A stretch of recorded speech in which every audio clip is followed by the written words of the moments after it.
I'm your host, Logan23. You're joining me for Court of the Nightfall, Chapter 3. The Fortuna Festival's here, and Brooke, Ella, and Jax all want to spend the day out. Of course, seeing as I don't have a job, this means I have to beg Dad for spending money. Hey, Dad? Can I have my allowance early? So I know that I haven't exactly earned my allowance since my room is completely trashed, but you're short on cash. What's the occasion, Star? Well, as you know, we're all going to the Fortuna Festival, and I really, really, really want some funnel cake, so much. Your dad laughs, and he only calls you Star when he's in a good mood, so you know you've won. Oh, fine. It's for the festival. Here. $5. Come on, Dad. What can I even buy with this? Mom calls out from the other room. Give her another 20, Marcus. Alright, alright. Mom's the best. Now I have to go change, and then I'm out the door. I'll go with whatever's clean. A cute new look. My favorite outfit. So, what is up with the oversized shirts? That one's kind of oversized, but not really. That one's interesting. So is that a sleeveless with like a vest or hoodie jacket? I like the...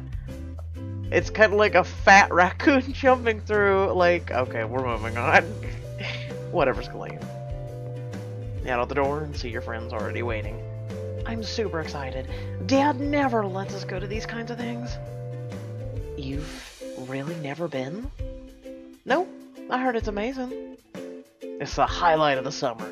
We've been going every year for at least the last 3. Well, it's great. The Queen and the other royals are supposed to be there too. There's games, food, music. Are we ready to go? You and your friends nod in agreement and load up in the truck. Takes a couple hours, but you make it to the festival. The parking lot is packed and the crowd shamble about and booze. The Fortuna Festival celebrates the good fortune of all of its citizens in the Kingdom of Sky, but it's really just an excuse to party. Tell me about it. Didn't think there'd be so many drinkers here. Is there any other way to party? Huh. Didn't consider you the party animal type. You drink? Only when it's really fun, or the party's really cool, or there's drinking games, or... Yeah, she drinks. You're actually the worst at parties. Us senior kids have the most reason to let loose, you know? You walk in a tight-knit group so you and your friends don't get separated, wandering from booth to booth. You spot a ring toss game with one of the cutest night dolls you've ever seen. Jax, we're playing this right now. Sure, I'll take a crack at it. Jax seems fired up. I'll ask Jax to win it. You gonna win me the top prize or what? You're damn right I will. Jax grabs a ring and steps forward. He takes a moment, steadying his aim. Sometime today, Jax. What's it look like I'm doing? Throws the ring, and it looks like it's a sure shot until it bounces off the top prize target, falls to the ground. Silently, Noah throws a ring from the other side. It's a perfect throw. The ring clangs around the model. The man running the booth shouts winner and hands a small version of the huge night doll to Ella. I can win the big one, if you really want it. I thought this one was cuter, though. She hands you the doll. Ella's asleep right, and she used to win me dolls all the time. You'd think I'd have better aim, but what with the Gravar powers? That's awesome. But I don't think I need the big one. I just wanted to win it so I could make Jax carry it around all day. Hey, I'm not your pack mule. The festival's packed with costume folks, fried foods. You and your friends buy cheap masks and swap throughout the evening. The main event, a parade that heads through the main street, happens after a couple hours of fun. Hey, look! You see the Queen of the Sky waving from a float armed with armed guards standing watch on either side of her. Sick entourage, huh? Must be nice, having that many knights at her beck and call. Plus all the glamour tech and the gadgets that make your hair change color on demand and light up your whole outfit with LEDs. It's so cool. Are you jealous of the Queen's wardrobe, Scarlet? Who isn't? Parade lasts around an hour before the floats head for parts unknown away from the festival. Meanwhile, you come across to a booth for making friendship bracelets. I'm making one for everyone, so you're gonna have to wait for a bit. Okay, fine. But I'm getting food while we wait. You and Ella get corn dogs at a nearby vendor while Jax and Brooke hang around the bracelet vendor. All done? Brooke puts a bracelet on everyone's arm with a triumphant look. Now, you have to wear these. Forever. Smiling, Ella whispers in your ear. She's gonna be super upset if you take it off, but she gets over it in a day. Everyone shares a laugh walking away from the booth. Jack puts a bracelet on your arm. I made sure to put colors in the order, so you'll know what the rainbow looks like. Someday, when you can see color, it'll make sense. When I see color... What do you mean? Do you really think they'll find a way to cure color blindness like mine, where everything's gray?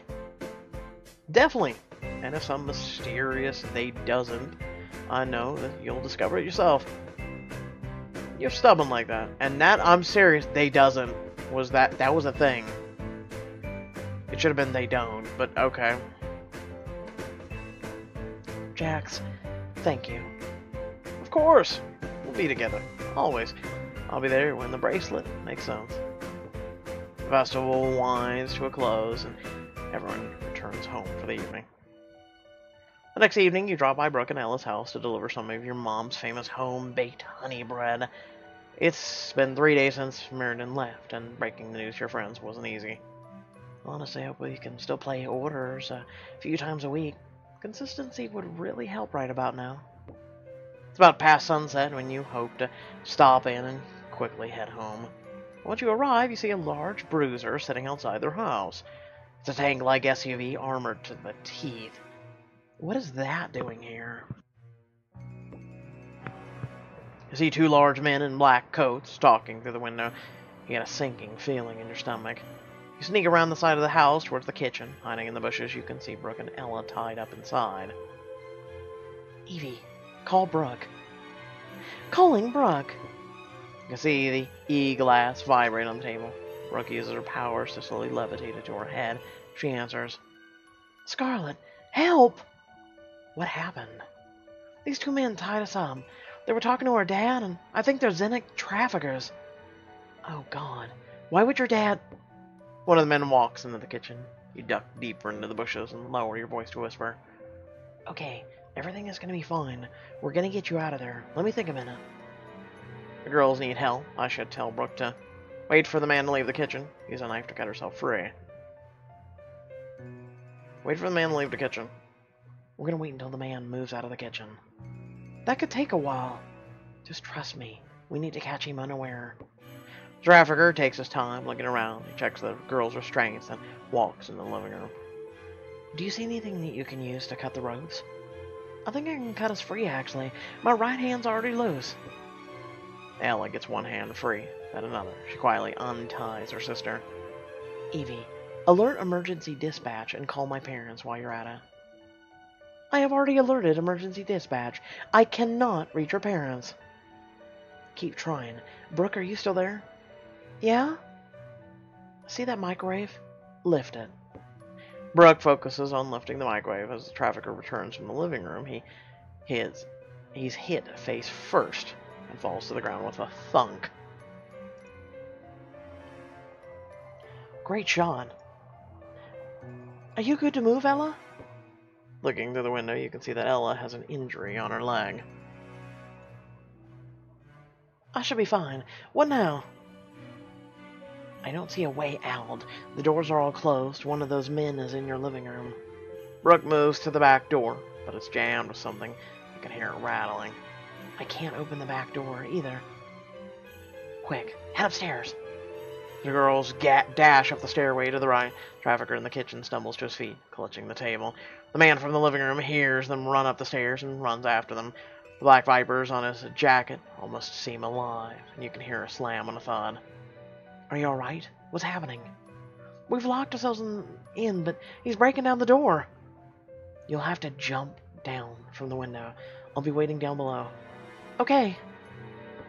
You move to the tree next to the window and wait for them to come out. The window swings open. Brooke jumps to the tree and starts to climb down, but Ella doesn't immediately follow. My heart is pounding. What's taking them so long? Ella finally shows up. She makes a jump from the tree. The man in the viper jacket, and maybe an apex himself, is not far from behind. Ella screams and slips halfway down, falling on her injury. She yells out in pain. You run to grab them, but something's wrong. They're moving too slow. Sluggish, even. What's wrong? We need to get out of here. I can't move. Brooke falls to her knees while Ella slumps against the tree. They're already passed out. What should I do? Get help? Confront the man in the viper jacket. Grab one of my friends and run. Confront the man in the viper jacket. As Viper Man leaps out of the window, you jump out of the bushes. Stop! He grins a toothy smile. He ignores you for a second, grasping one girl in each arm.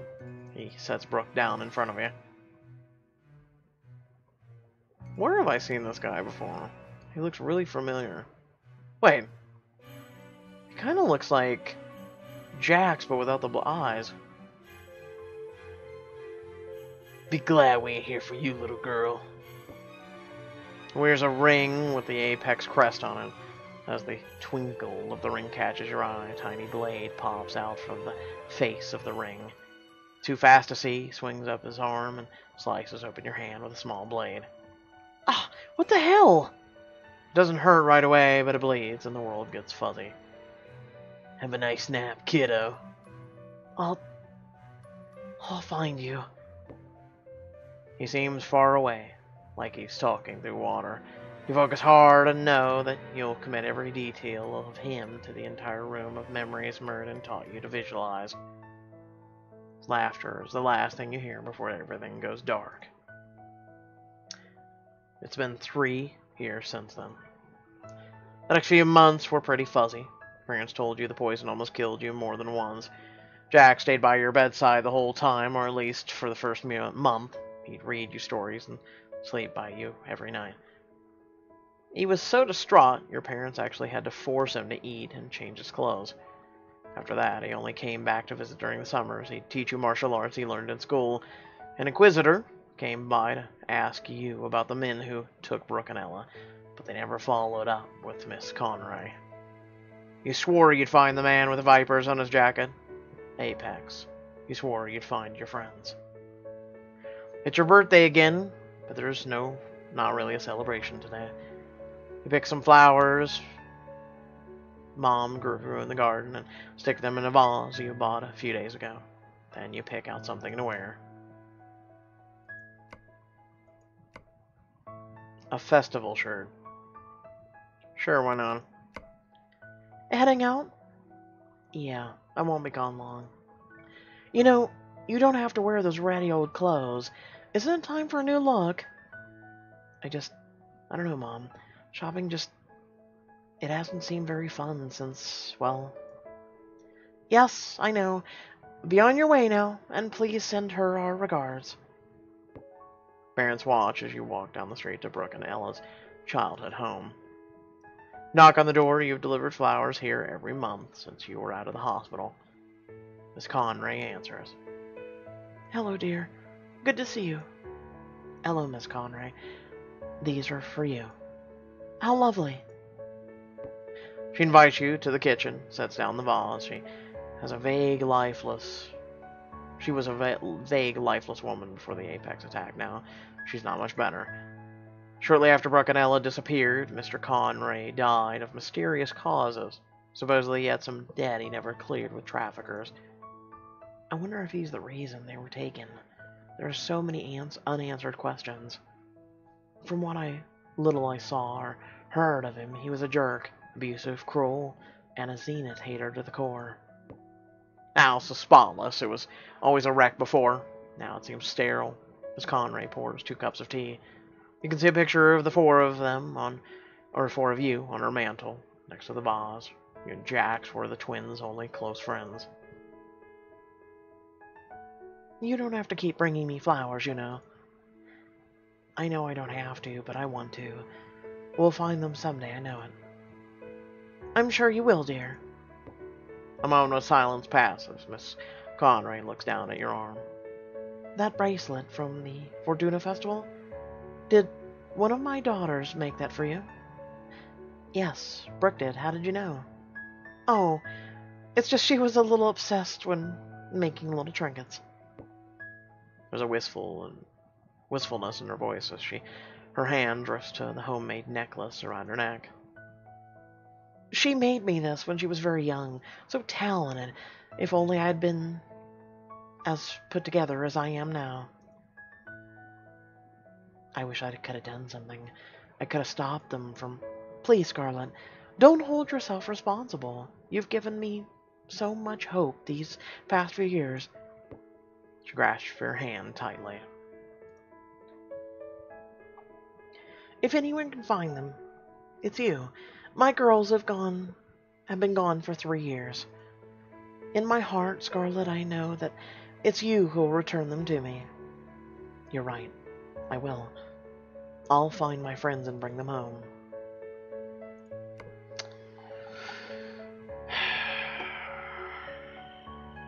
Really sucks. And I'm sure this only discourages our MC. Even more because she has no real powers. Everyone else seems to, even though that really didn't help the situation.